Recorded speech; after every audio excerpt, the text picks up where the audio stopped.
Hello. Welcome to Chartical Chats. आपका स्वागत है मार्केट का मॉर्निंग डोज के एक और नए एपिसोड में। आपको स्क्रीन पे दिखाई दे रहा है 24 अप्रैल का डेटा। आज है 25 अप्रैल। आइए देखते हैं एफआईआई की एक्टिविटी। एफआईआईज ने कैश मार्केट में 2511 करोड़ की बिकवाली की है, वहीं डीआईज ने मजबूत 3810 करोड़ की खरीदारी की है। इंडेक्स फ्यूचर्स एफआईआईज ने 2257 करोड़ के बेचे हैं, जिसमें से मेजरली निफ्टी 50 के ही बेचे गए हैं 2337 करोड़ के। बाकी डेटा इनसिग्निफिकेंट है।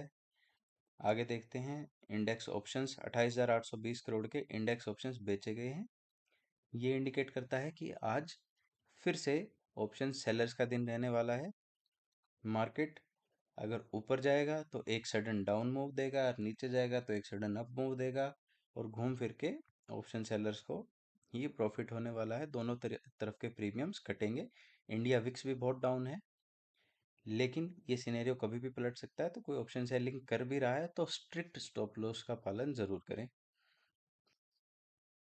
3 दिन से इस चैनल पे मैं आपको बता रहा हूँ कि ऑप्शन सेलिंग में ही ज़्यादा बेनिफिट हो रहा है, सबका हो रहा है। आज भी वैसा ही माहौल रहना चाहिए। इस एक्सपायरी के बाद जो नया होगा वो हम आगे देखेंगे। स्टॉक फ्यूचर्स एफआईज ने 3,953 करोड़ के खरीदे हैं। तो all in all slightly negative data आया है एफआईआईज का, लेकिन कैश मार्केट से ज़्यादा हम स्टॉक फ्यूचर्स की बाइंग को ज़्यादा महत्व देंगे इस आज के करंट सिनेरियो में। हमेशा नहीं, आज के सिनेरियो में। क्यों? क्योंकि एक तो रोल ओवर्स हो रहे हैं। सेकेंडली अगली सीरीज में हम जा रहे हैं। जिन्हें नहीं पता उन्हें बता दूं, हर थर्सडे को एक सीरीज एक्सपायर हो जाती है, और नए फ्यूचर कॉन्ट्रैक्ट्स अब से 3 महीने बाद की सीरीज के लिए खुल जाते हैं। तो नेक्स्ट मंथ में रोल ओवर किया जा रहे हैं इस मंथ एक्सपायर होने वाले कॉन्ट्रैक्ट्स। और यहाँ बाइंग का डेटा आ रहा है, तो आप समझिए कि जितने अभी बेचे हैं उससे कुछ ज़्यादा, जितने अभी लॉन्ग पोजीशंस इन्होंने बेची होंगी उससे कुछ ज़्यादा ही खरीद के आगे जा रहे हैं अगले मंथ के लिए। तो ये पॉजिटिव रोल ओवर है। और पिछले 4-5 दिन से आप देख रहे हैं कि स्टॉक फ्यूचर्स में बाइंग आ रही है, कैश मार्केट में सेलिंग आ रही है। और जब भी बड़ी क्वांटिटीज किसी को उठानी होती हैं तो वो फ्यूचर्स में ही पहले अपनी बड़ी क्वांटिटीज उठाता है, बाद में धीरे धीरे उसकी डिलीवरी लेता है। कि इनके पास थोड़ा पैसा नहीं है, ये बड़े ट्रेड्स करते हैं, 100, 200, 500 करोड़ के ट्रेड्स करते हैं। वो कैश मार्केट में इतनी लिक्विडिटी नहीं होती कि उनको एक साथ मिल जाए। तो कई बार ये फ्यूचर्स के जरिए ही उसकी शुरुआत करते हैं, फिर धीरे धीरे कैश मार्केट में एक्यूमुलेट किया जाता है। All in all F I D eyes का डेटा आपको दिखा रहा है कि जितने एफ आई आईज बेच रहे हैं उससे ज़्यादा की सपोर्ट डी आई एज से है। उसके अलावा हमें रिटेल इन्वेस्टर्स रह गए हैं वो अलग। सेकेंडली इनके साथ क्या हो रहा है कि जब इन्होंने पिछले 10-15 दिन में आपने देखा होगा तो 15,000, एक अभी ये जो स्टॉक फ्यूचर्स में 4-5 दिन से इन्होंने खरीदारी शुरू की है, उससे पहले इन्होंने लगातार लगभग 50,000 करोड़ का माल बेच दिया। लेकिन उससे मार्केट गिरा कितना? लाइफ टाइम हाई से 900,000 पॉइंट नीचे तक आया था, 22,700 से 21,700 तक अप्रोक्सीमेटली। लेकिन अभी इन्होंने सिर्फ 5-6 हज़ार करोड़ की नेट खरीदारी की होगी स्टॉक फ्यूचर्स मिला के। और आप देख रहे हैं मार्केट वापस 700 पॉइंट से ज़्यादा रिकवर कर चुका है। तो 50,000 की इनकी बिकवाली में गिरे 1,000 पॉइंट्स, और इनकी 4-5 हज़ार करोड़ की बिकवाली में हम बढ़ गए 700 पॉइंट। तो हमारी लोकल सपोर्ट बहुत है, लोकल लिक्विडिटी बहुत है। हमारे D I Is, H N Is और रिटेल इन्वेस्टर्स अब इन्हें दिखा रहे हैं कि इनकी हमारे मार्केट में अब उतनी सिग्निफिकेंस नहीं है कि आप ही हमारा मार्केट मूव करेंगे। हम अपने मार्केट को अपने दम पे चला सकते हैं। जब भी कोई नेगेटिव न्यूज़ आती है तो ये बहुत ज़ोर से सेलिंग करते हैं, क्योंकि ये लेफ्ट आउट फील कर रहे हैं। इनके पास कम प्राइस के ऊपर पोजीशंस नहीं है, जबकि रिटेल इन्वेस्टर्स और अपने डोमेस्टिक इन्वेस्टर्स के आसपास बहुत लोअर लेवल से, कोरोना टाइम के लेवल से पोजीशंस हैं। मेरे अपने पास भी ऐसे ऐसे स्टॉक्स हैं जो 600 800 गुना परसेंट का रिटर्न दे रहे हैं। गुना का नहीं, सॉरी, 600% मतलब 6 टाइम्स। लगभग सभी नए लोग और सभी डोमेस्टिक लोग, डोमेस्टिक इन्वेस्टर्स जिन्होंने कोरोना टाइम में और उससे उसके अगले 1-2 साल तक बाइंग की है, वो मोटे प्रॉफिट प्रॉफिट में बैठे हैं और वो जल्दी से अपनी पोजीशन नहीं छोड़ते हैं।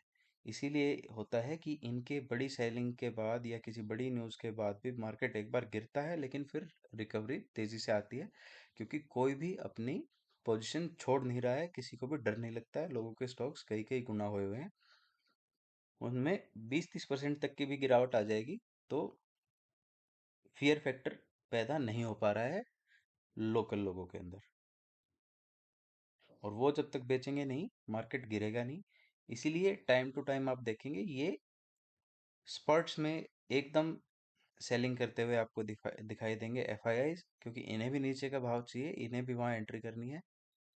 लेकिन अगर आप किसी भी पोजीशन में अच्छे प्रॉफिट में हैं तो उसे आप बिल्कुल मत छोड़िए, लेवरेज्ड पोजीशन से दूर रहिए, क्योंकि मार्केट जैसे जैसे ऊपर जाएगा उसे मैनिपुलेट करके एकदम से नीचे लाने की, आपको डराने की ज़्यादा कोशिश की जाएगी। तो एफ एंड ओ में हमेशा हेज ट्रेडिंग करिए और एक लिमिट में ट्रेडिंग करिए, लोन लेके ट्रेडिंग मत करिए। तो इसी ब्रह्म ज्ञान के साथ आगे बढ़ते हैं चार्ट्स की तरफ। पहले ग्लोबल मार्केट्स का हाल देख लेते हैं।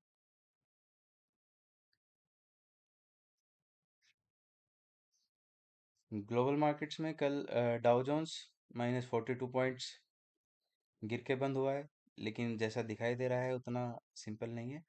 ये एक टाइम पे 300 350 पॉइंट तक नीचे भी गया था, लेकिन इतना अच्छा खासा रिकवर होके अगर ये न्यूट्रल 0.11% की गिरावट के साथ ही बंद हो रहा है तो एक पॉजिटिव संकेत की तरह इसे लेना चाहिए। S&P 500 भी फ्लैट, नेस्डेक भी फ्लैट, और स्मॉल कैप 2000 इसमें एक थोड़ी सी आधे% की गिरावट आप कह सकते हैं। इसके अलावा बहुत टाइम से गिरने के बाद S&P 500 विक्स सिर्फ 2% बढ़ा है। तो मैं पहले भी बता चुका हूँ, विक्स में कभी भी 1-2% की गिरावट या बढ़त कुछ भी नहीं होती, तो विक्स भी न्यूट्रल ही है। इसमें सिग्निफिकेंट मूव हम 10% थे उससे ऊपर जब ये जाता है तो ही मानते हैं। FTSE 100 फ्लैट बंद हुआ, यूरो स्टॉक्स 50 0.4% की गिरावट के साथ बंद हुआ है। इसके अलावा आप देखेंगे अब US futures, Dow Jones 62 points down है, और S&P 500 31 पॉइंट्स डाउन है। ये अलग अलग वेबसाइट पे अलग अलग डेटा दिखा रहा है, क्योंकि ये CFDs होते हैं।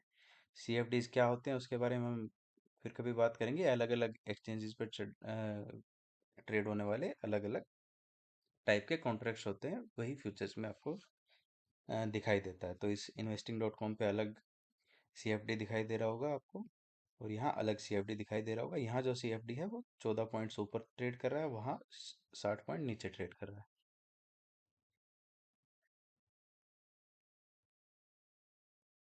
लेकिन लेवल आप देखेंगे तो वही सिमिलर है, 38,399, 38,400।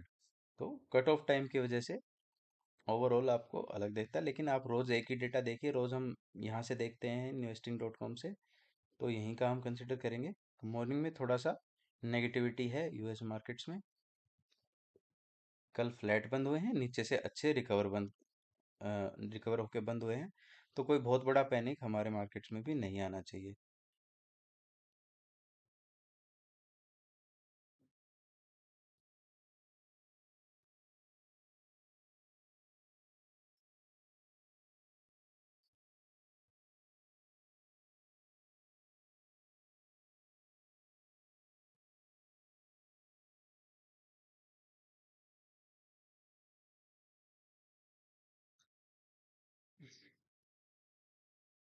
गिफ्ट निफ्टी 65 पॉइंट की नेगेटिव गैप डाउन का संकेत दे रहा है। USD INR आप देखेंगे तो फ्लैटिश है, अभी हमारे खतरे के जोन से नीचे ही है। तो ये जहाँ है अच्छा है, यहीं बना रहे तो अच्छा है। अगर कभी भी आपके सामने 83.41 के ऊपर ये निकलता है तो तुरंत अपनी लेवरेज्ड पोजीशन को संभालिए, सावधान हो जाइए, स्ट्रिक्ट स्टॉप लॉस को फॉलो करिए। अगर आपकी बाइंग पोजीशन है तो। और अगर ये जाता है 83 के नीचे या 83.1 के नीचे भी अगर ये चला जाता है, तो आप समझ लीजिए कि अब शॉर्ट साइड बैठने वालों को एक एक बार के लिए अपनी पोजीशन को संभालना है, अपने स्टॉप लॉसेस को रिव्यू करना है।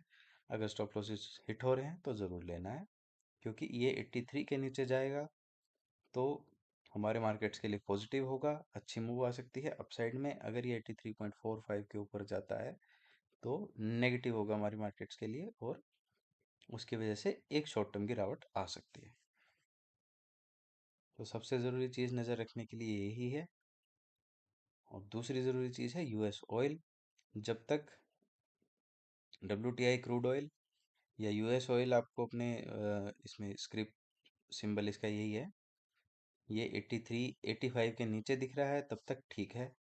85 के ऊपर जाके सस्टेन करने लगता है, या आप ब्रेंट क्रूड देखते हैं तो इसमें ₹5 जोड़ लीजिए, 90 के ऊपर जाके सस्टेन करने लगता है तो हमारे मार्केट के लिए हाईली नेगेटिव होगा। तब तक के लिए इसमें आप यहाँ से 85 से नीचे 85 की रेंज में ये कहीं भी घूम रहा हो, हमारे लिए इनसिग्निफिकेंट है। इसकी वजह से हमारे मार्केट पे कोई असर नहीं पड़ेगा इन लेवल्स के बीच में। लेकिन इन्हें हर 1-2 घंटे में आपको देखते ज़रूर रहना चाहिए, अगर आप इंट्राडे ट्रेडर हैं तो, या आप पोजिशनल ट्रेडर हैं तो भी। इन्वेस्टर को कोई चिंता करने की ज़रूरत नहीं है, हमारे मार्केट्स बहुत ज़्यादा स्ट्रॉन्ग हैं, और एफआईआईज़ की बड़ी बिकवाली से भी हमारे ऊपर फ़र्क नहीं पड़ रहा है, मैनिपुलेशन बहुत कम हो चुकी है, तो आप निश्चिंत होकर अपनी पोजीशन में बने रह सकते हैं। फिर भी अपने फाइनेंशियल एडवाइज़र की सलाह ज़रूर लें। डिटेल डिस्क्रिप्शन आप सॉरी डिटेल डिस्क्लेमर आप डिस्क्रिप्शन में पढ़ें। और मैं आपको बता दूं, मेरी कोई भी खरीदारी या बिकवाली की सलाह किसी भी स्टॉक या इंडेक्स में नहीं है। मैं जो भी आपको बता रहा हूँ सिर्फ एजुकेशनल पर्पजेज से बता रहा हूँ। कृपया अपने फाइनेंशियल एडवाइज़र की सलाह लें कोई भी डिसीजन लेने से पहले, और अपने विवेक का इस्तेमाल करें।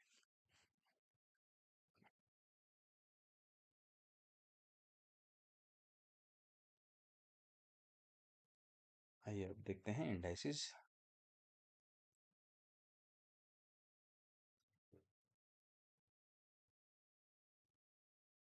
तो कल का आपने एक्शन एक्शन देखा।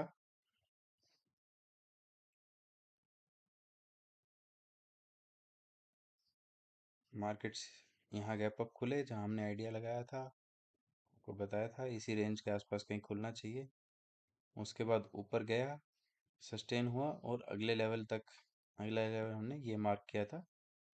इसमें स्टॉप लॉस आपको बताया गया था कि पिछले डे की क्लोजिंग आप स्टॉप लॉस रख सकते हैं, और 22,520 के लेवल के लिए इस पोजीशन में बना रहा जा सकता है। तो मेरी इसके अंदर आज भी लॉन्ग पोजीशन है, मैं लॉन्ग पोजीशन कल कैरी फॉरवर्ड करके आया था, मैं वही करूँगा जो मैंने बताया था। मैं 350 के आसपास का स्टॉप लॉस रखूँगा, 22 350 के आसपास का क्लोजिंग बेसिस पे, जिसमें मैं 30 मिनट या अर्ली क्लोजिंग पे निकलूँगा। माहौल उस टाइम का माहौल देखा जाएगा। और क्योंकि अभी तो खुलेगा ही हमारे स्टॉप लॉस लेवल के आसपास ही, 22,350 के आसपास ही कहीं ओपनिंग करनी चाहिए इसको। तो एक बार देखेंगे। फिर भी बहुत बड़ी गिरावट आती है, अगर खुलते ही ये नीचे ज़्यादा गिरने लगता है और 22,300 के नीचे भी जाने लगता है, तो हो सकता है मैं बिना क्लोजिंग बेसिस के भी अपना स्टॉप लॉस ट्रिगर कर लूँ और उस पोजीशन से निकल जाऊँ। तो इम्पोर्टेंट लेवल्स आपके लिए आज के दिन में है,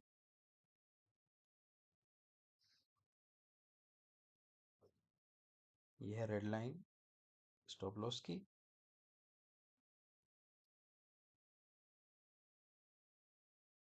और ये है नो ब्रेनर लाइन। इसके नीचे अगर जाने लगता है, कोई बड़ी स्पाइक आने लगती है, तो डिसिप्लिन के तौर पे एक बार के लिए बिना दिमाग लगाए लॉन्ग पोजीशन से मैं यहाँ एग्जिट कर जाऊंगा।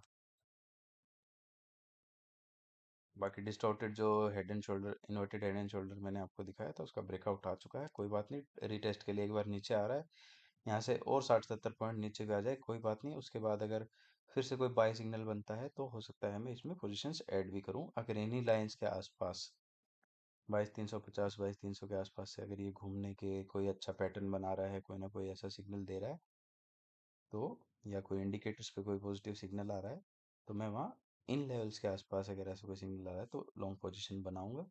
बहुत ही हाई प्रोबेबिलिटी होगी विनिंग की। फर्स्ट टारगेट पहले की तरह यही रहेगा, 22,520। लेकिन क्योंकि कल एक नया लेवल यहाँ पे डेवलप हो चुका है, ये कल का डे हाई 22,475, तो एक बार यहाँ पे अटक सकता है, थोड़ा बहुत कंजेशन आ सकता है, लेकिन पुराने टारगेट्स ये ब्लैक लाइंस के लिए ही हम होल्ड करके चलेंगे। बैंक निफ्टी में देख लेते हैं। बैंक निफ्टी में अभी ब्रेकआउट इस्टेब्लिश नहीं हुआ है। ब्लू लाइन यानी कि 48,277 के ऊपर ब्रेकआउट होगा और उसके बाद हम 48,537 के लेवल के लिए इसमें ट्रेडिंग कर सकते हैं, जिसे 537 पे भी एग्जिट नहीं करना चाहिए, बस स्टॉप लॉस ट्रेल करके 48,400 के आसपास ले आना चाहिए और फाइनल टारगेट 48,900 के लिए हम इस लॉन्ग पोजीशन में बने रहेंगे।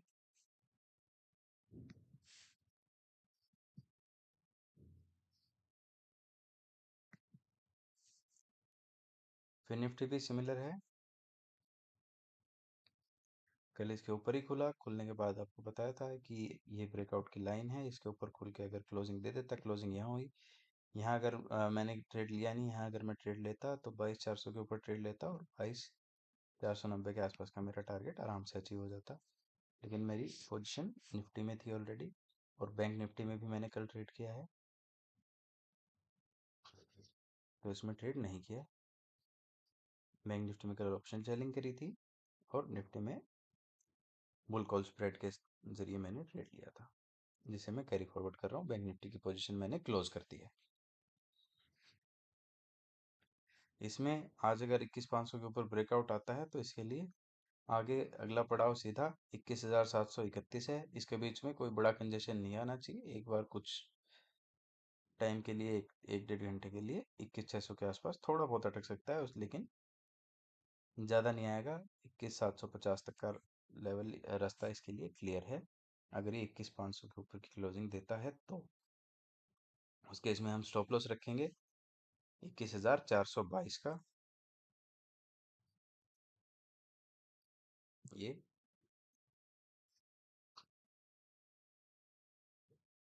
ये स्टॉप लॉस रखेंगे अगर इस ब्लू लाइन के ऊपर ब्रेकआउट आता है तो, और इस टारगेट के लिए बाय करेंगे।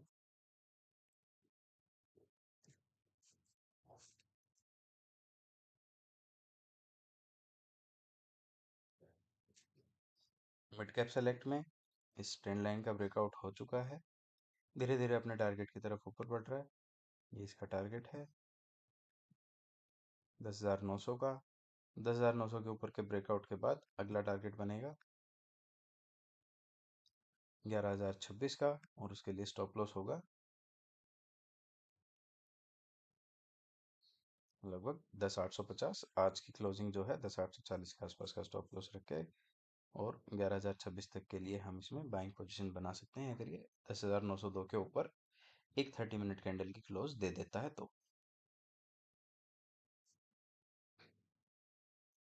निफ्टी जूनियर भी कल से ट्रेड होना शुरू हो चुका है, निफ्टी नेक्स्ट 50 के नाम से कुछ लोग उसे जानते हैं, तो उसके बारे में हम अभी बात करना स्टार्ट नहीं करेंगे, क्योंकि उसमें मैंने अभी ठीक से बैकग्राउंड रिसर्च नहीं की है। लेकिन कुछ दिन बाद उसके बारे में भी बात करना हम शुरू ज़रूर करेंगे। कल निफ्टी मिड कैप 100 में अच्छी खरीदारी आई है 0.76% की। निफ्टी स्मॉल कैप भी अपने लाइफ टाइम हाई के आसपास एक रेंज में ट्रेड कर रहा है। तो इन स्टॉक्स में अगर जिसकी पोजीशन है, मैं कई बार बोल चुका हूँ आपको, आज डिटेल में भी एक्सप्लेन किया है कि इसमें बने रहने की ज़रूरत है। कैश मार्केट में अच्छी पोजीशन है तो बिल्कुल भी उसे छोड़ना नहीं। HDFC बैंक की पोजीशन हमारी मैंने रोल ओवर करी है अप्रैल से मई फ्यूचर्स में, और सिप्ला की पोजीशन भी रोल ओवर कर ली है। सिप्ला में आज से 2 दिन पहले के वीडियो में यहाँ मैंने बताया था कि यहाँ मैंने बाइंग की है और 1476 तक के मेरे टारगेट हैं। अभी 1396 पे पहुंच गया है, तो यहाँ से हम अपने स्टॉप लॉस को ट्रेल कर देंगे। ट्रेलिंग लाइन में डाल देता हूँ पिछले सिग्निफिकेंट लेवल्स पे, जो कि यहाँ दिखाई दे रही है एक रेजिस्टेंस। ये एक ये पीक बना, एक ये पीक बना, यहाँ के यहाँ भी अटका था, तो इसको ले लेंगे। इतना ही सिंपल होता है, ज़्यादा दिमाग नहीं लगाना होता है कि क्या करें, क्या कैलकुलेशन लगाएं।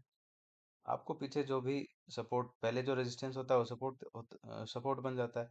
तो ये रेजिस्टेंस था, इसके ऊपर स्टॉक निकल गया, अब ये सपोर्ट है। अगर इसको तोड़ेगा तो और ज़्यादा नीचे आने की संभावना बनेगी, तो यहीं अपना ट्रेलिंग स्टॉप लॉस लगा लेंगे। 1381 के नीचे की क्लोजिंग देगा तो अब हम इससे निकल जाएंगे, नहीं तो इसे 1480 तक के लगभग टारगेट के लिए हम ज़रूर होल्ड करके चलेंगे। ऐसे ही बड़े मूव्स कैप्चर किए जाते हैं। छोटे छोटे स्टॉप लॉस लीजिए, बड़े बड़े प्रॉफिट्स लीजिए। यही टेक्निक है मार्केट में।